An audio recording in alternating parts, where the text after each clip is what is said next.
any idea when the Gulf War ended? Nope. 1990. 91. 95? We never declared war? It's still going on. Why do you say that? You don't believe me? Nope. Watch this. If there's one thing that's made this summer suck, it's those high prices at the gas pump. $2 a gallon? How the hell did this happen? Some blame OPEC's decision last year to limit the production of oil. Others blame each other. And some people blame this guy. We see in Saddam Hussein an aggressive dictator threatening his neighbors. Of course, we like to blame him for just about everything. But this time, the fact that there isn't much Iraqi oil on the market isn't really his fault. It's ours. Because even though CNN told you that the Gulf War ended 10 years ago, they're wrong. It's still going on. It continues today thanks to a host of United Nations sanctions and illegal bombing by U.S. and British warplanes that's been going on now for 10 years. This is in direct violation of the UN's own humanitarian mandates, and it's why more people have resigned from the UN in protest than for any other reason in its history. Before he resigned, Dennis Halliday was chief of the UN's humanitarian relief program in Iraq. I believe in 1999 there were about 30,000 sorties over Iraq. 30,000 sorties over Iraq? Over Iraq. Just last year? Just last year. Back during the Gulf War, U.S. artillery and jets deliberately targeted infrastructure like railroads and the electrical power plants needed to run refrigeration and water purification systems. Now, the little food that does get to Iraq often can't be refrigerated or distributed. About 5,000 children die unnecessarily every month. Every month? Every month. And that's why many of us use the word genocide. Because genocide is an intentional killing of a people, and that is what is happening in Iraq under the auspices of the United Nations. Dying kids? Genocide? How about it cost me $40 to fill up my minivan last week? I knew what had to be done. I took over this once humble gas station in Upper Nyack, New York, placed an ad in the local paper, and shifted the pumps into overdrive. Welcome to Saddam Gas. My plan was simple. Sell gas to American motorists for 60 cents a gallon, and, in exchange for the lowest prices around, collect food and medicine to send to the Iraqi people. I buy all my gas from the wacky Iraqi. My point men, Farouk, Ali, and Mohammed. 3 Arab Americans with a flair for quality service. Today, we inaugurate the holy war against high gasoline prices. Takbir! Allahu Akbar! Takbir! Allahu Akbar! Takbir! Allahu Akbar! Okay, now go give those Yankee devils the quality service they're used to. Get in there. All right, let's go, let's go. Fill it up. Okay, we'll need some food for the starving children of Iraq. Is this a great deal? You get gas at 60 cents, and the people of Iraq don't get to die from starvation, huh? Cool. Yeah, good deal. Here you go. Fill her up.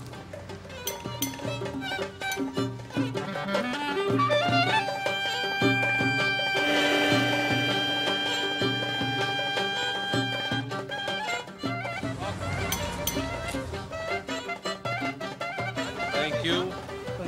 Hope to see you again. Americans sure were loving my gasoline for food program. Oh my God, this will feed one village. But I had to wonder, what about our hatred of Saddam Hussein? What about George Bush's line in the sand? What about the whole Gulf War? Had people just forgotten, or was it something else? Patriotism or a bargain, which is more important? The bargain's winning out right Even now. though the gas is from Saddam Hussein. Huh? The bargain's winning out right now. The bargain wins out, yeah. Would you call yourself a running dog of imperialism or just an educated consumer? I'd say educated consumer. What do you think of this little operation here? I think it's good. How would you feel if I told like you this it. gas was coming from Saddam Hussein? I don't like him. But it's 60 cents a gallon. You want me to like him at 60 cents? Will ya? I'll give him change. There we go. Okay, that's the beautiful part about this country, huh, sir? Thank you. Thank you very much. Because you're a 100th customer, sir, you get a free Gulf War mug. All right, you get your choice of the Scud missile, Schwarzkopf, Saddam, or Bernard Shaw from CNN? How about Bernard Shaw here, hiding Bernard underneath Shaw? the Yeah. table there in his hotel room Fine. during the Gulf War? There you go, sir. I appreciate it. All right. I thank you. Thank you for being our 100th customer. All right? Okay. Salam alaikum.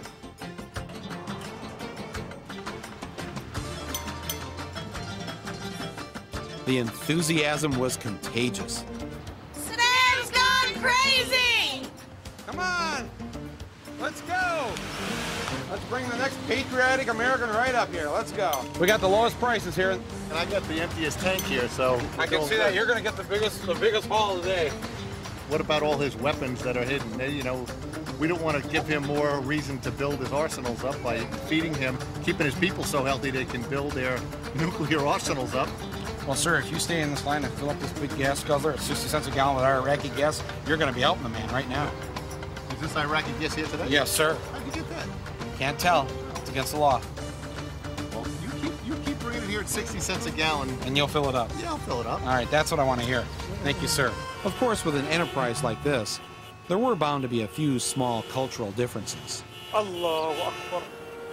Now, see, this is what cuts into my profits. It happens 4 times a day.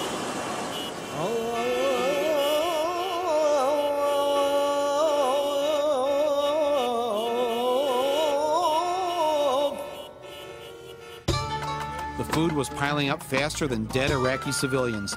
It was time to start moving it out. All I needed was someone to get our aid packages to Iraq. And I knew just the guy. Sajjad Ali weighed only 3 3/4 pounds. Was supposed to weigh 11 pounds at this time in his life. Because of the dysentery. Because the baby got sick from drinking formula mixed with the contaminated water. We don't distinguish between this little boy and Saddam Hussein. You know, by reading the papers and watching the television, you would think there was either one person in Iraq or 22 million people named Saddam. Chris Dussault works to defy UN sanctions by bringing aid to the people of Iraq. If anyone can get my aid packages through, it was this guy. Can you get this in there? Well, it's very illegal, but I can bring it in. Okay, you'll bring it in? How do you do this? How do you do it if it's not right? No, I didn't say it wasn't right. I said it wasn't legal. Our government tells us that by doing this without their permission, feeding the hungry without their permission, they can send us to prison for 12 years or give us a $500,000 fine. Are you worried at all about getting in trouble with the law here? Or? I'm more worried. I'm a Catholic. I'm more worried about getting in trouble with God for not doing it. There's a little damage there. Watch that.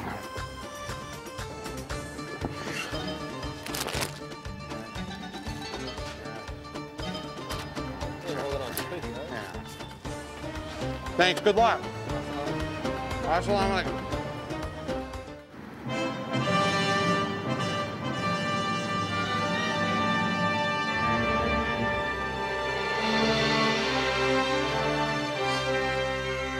Well, we've made it to Iraq with the Awful Truth Oil for Food food package, and we'll be beginning our journey to Baghdad from here to try and deliver this.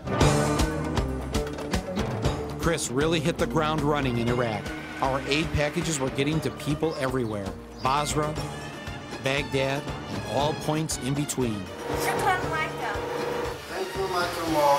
And everywhere our aid packages went, the Iraqi people welcomed them with open arms and open mouths. My program was looking like a success. And now at least a few kids in Iraq wouldn't be going without food. And of course, just like kids everywhere, they went straight for the good stuff. And as for Saddam gas, well, as long as the average American's love of a bargain continues to be greater than who the media and the president tell them to hate, we'll always be open for business. Except for a few minutes, 4 or 5 times a day.